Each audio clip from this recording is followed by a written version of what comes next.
yang merupakan taufik yang kita jarang menerima pembahasannya ya. Karena berkenaan dengan setan ya.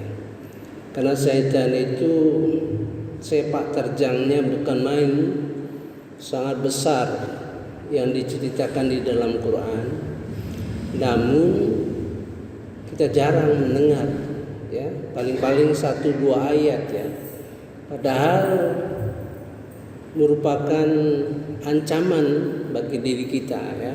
Jadi kita sudah mulai dua kali subuh, tapi karena kurang sehat maka kita hentikan sampai 10 hari lebih ya. Kita bicarakan Al-Quran, kemudian kita, kemudian setan. Jadi kalau kita bicara Al-Quran, kita, setan, kita melambangkan bahwa kita dekat dengan Al-Quran. Insya Allah kalau dekat, setan itu akan jauh. Tapi kalau Al-Quran, setan kita, maka kita akan dikendalikan oleh setan. Ada pemahaman filosofis yang penting ya, yang menunjukkan begitu peranan setan itu besar sekali.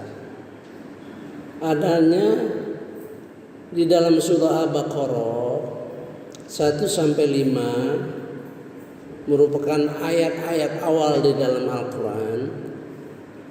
Kemudian kita mengerti ada ayat-ayat terakhir. Nah, dari sisi akademis ya, itu menunjukkan kalau kita katakan baca buku apa saja, apalagi Al-Quran,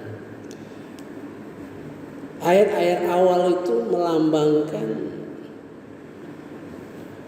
tujuan dan apa-apa yang akan dibahas di dalam Al-Quran. Ayat-ayat terakhir adalah kesimpulan yang akan diperoleh di dalam apa-apa yang sudah dibahas, apa-apa yang penting kita perhatikan. Kalau di awal Al-Baqarah yaitu menggambarkan tujuan Quran itu membangun ketakwaan diri kita secara pribadi ya. Kemudian di dalam surah An-Nas diceritakan bagaimana kita berlindung kepada Rabb, bagaimana kita berlindung kepada Ilah, bagaimana kita berlindung kepada Malik, sifat-sifat Allah, terhadap ya, bisikan-bisikan ke hati kita ya, oleh jin dan setan, jin dan manusia. Jadi oleh jin manusia berarti oleh jin yang setan asli, kemudian oleh manusia yang sudah menjadi setan ya. Dari dua posisi ayat-ayat ini kita harus boleh kesan. Artinya kalau kita tidak benar-benar sanggup mengatasi persoalan setan, jangan harap kehidupan kita akan selamat sampai dan hari akhirat nanti. Itu kesan kita yang harus kita peroleh ya. Jadi kalau kita selamat, maka berarti kita bisa mengatasi setan. Yang membisikkan di dalam hati kita itu ada 4. Jadi di hati itu ada 4 tingkat. Pertama, sudrun, lapisan hati yang paling luar ya, yang tempat setan berbisik. Kemudian masuk ke hati kedua, kolbun. Kolbun itu hati yang ada intervensi Allah Subhanahu wa taala, maka kita berdoa, ya Tuhan yang menguasai hati, yang memolek-molekkan hati, mantapkan hatiku dalam agama. Oleh sebab itu kolbun itu tempat hati melakukan intervensi. Kemudian fuadun itu hati yang bertanggung jawab. Apabila melakukan sesuatu, melakukan kebaikan, melakukan keburukan, dia yang bertanggung jawab. Ya. Kemudian lubun itu hati yang bersih, itulah hati yang tidak tersentuh oleh setan. Itu ya.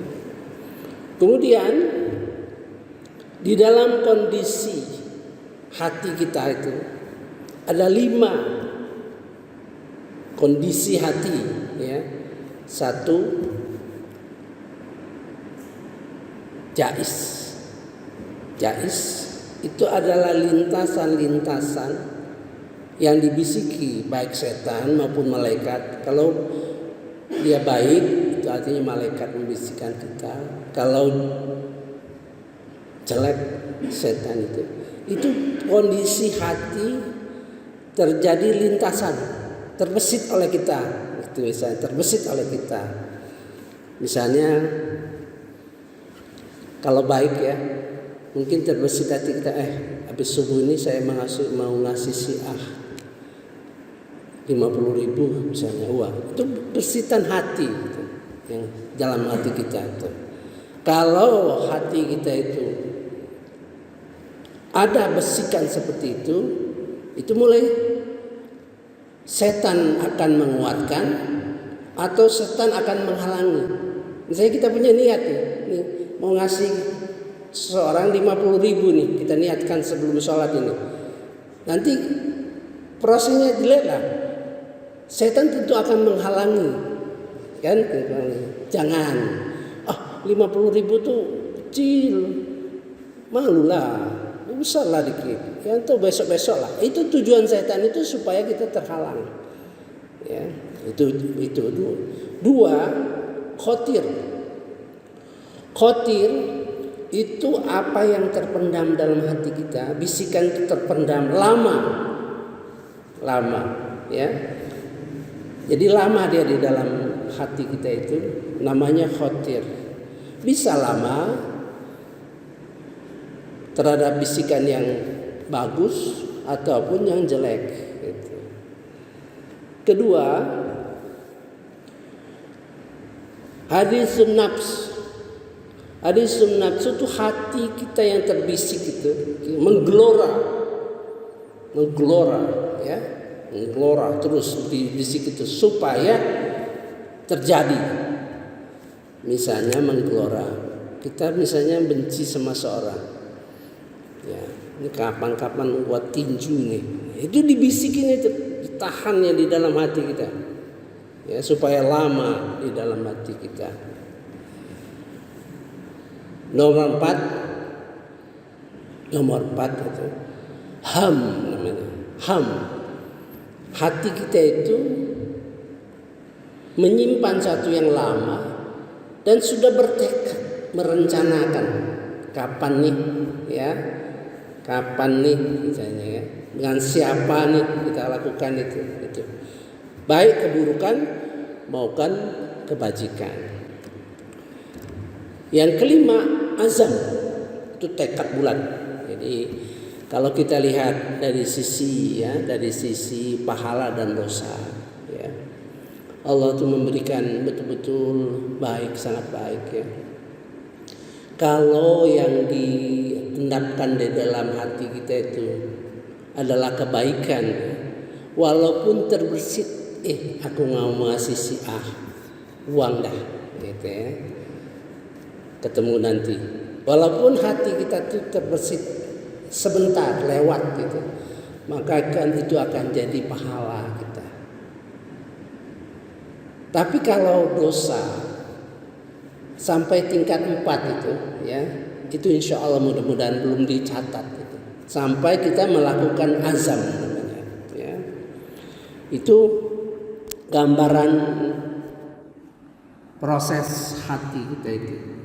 Tapi kita kan nggak pernah tahu karena memang nggak pernah belajar. Jadi kita tahu mana setan itu bisikan-bisikannya dan sebagainya itu. Kita nggak tahu. Ya, seluruh ayat-ayat Quran itu kita nggak paham. Banyak celah-celah setan untuk mengganggu kita. Ya. Nah itu kondisi hati kita. Sekarang ada 4 lagi. Ya. 4 lagi posisi setan terhadap kita. Ya, saya gambarkan. Ada yang dia menemani. Dia sempat menemani itu, sama-sama itu. Seperti kita sembahyang ini, kita sholat ya, sholat. Maka dianjurkan ya untuk baca doa. Ya. Doanya itu dalam surah Al-Mu'minun ya 26 ayat 98 97 kalau tidak salah ya. Rabbi a'udzubika, ya Tuhanku, lindungi aku min hamazatis syayatin. Min hamaza itu namanya. Jadi keadaan setan pada posisi menemani kita. Karena kan kita sibuk sebetulnya. Kita sibuk kan sholat Allah, konsentrasi ya, memahami isi apa yang dibaca, mengembangkan isi apa yang dibaca. Itu kan sibuk kita. Dia min hamadz syayatin. Sampai 2 kali kita doa.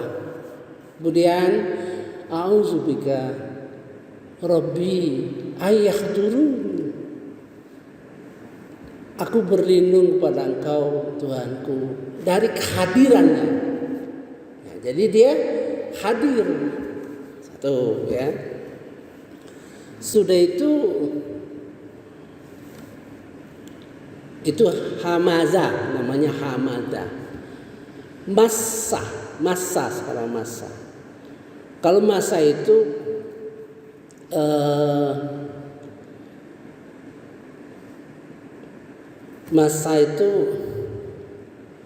dekat, disentuh.